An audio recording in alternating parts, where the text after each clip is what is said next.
এই জেলখানাতে আমার 10 বছর সম্পূর্ণ হলো। কালকে আমি জেলখানা থেকে মুক্তি পাবো। আপনারা কি জানতে চান কেন আমি 10 বছর জেল খাটলাম? তাহলে শুনুন।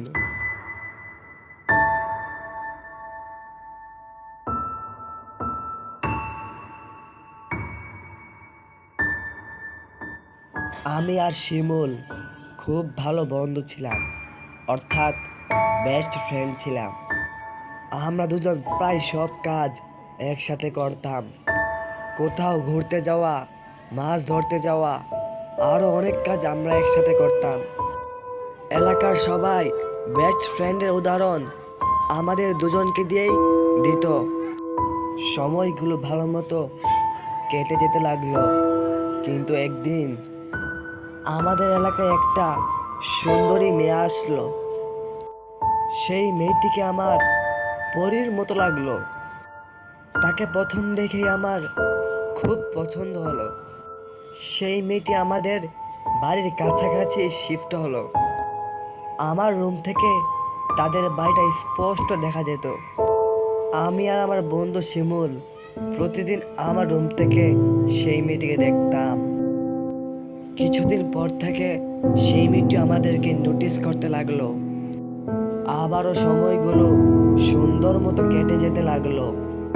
দীর্ঘ 1 মাস কেটে যাওয়ার পর আমি সিদ্ধান্ত নিলাম এইবার সেই মেয়েটাকে প্রপোজ করব।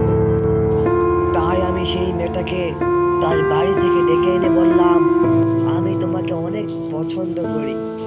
কিন্তু সেই মেয়েটি বলল, আমি তোমাকে না, তোমার বন্ধুকে অনেক পছন্দ করি।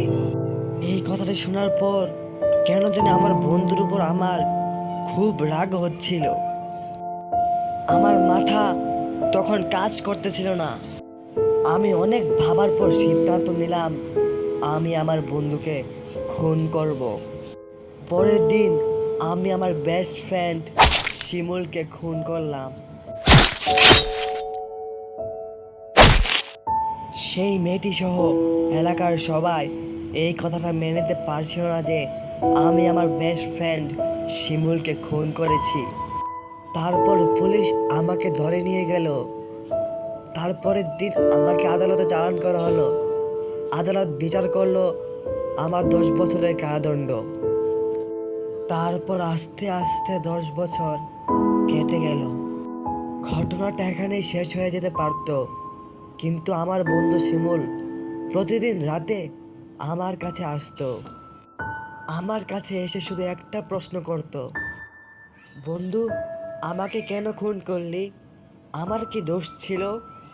আমাকে মারার আগে একবার জিজ্ঞাসা করতি আমি কি সেই মেয়েটাকে ভালোবাসতাম।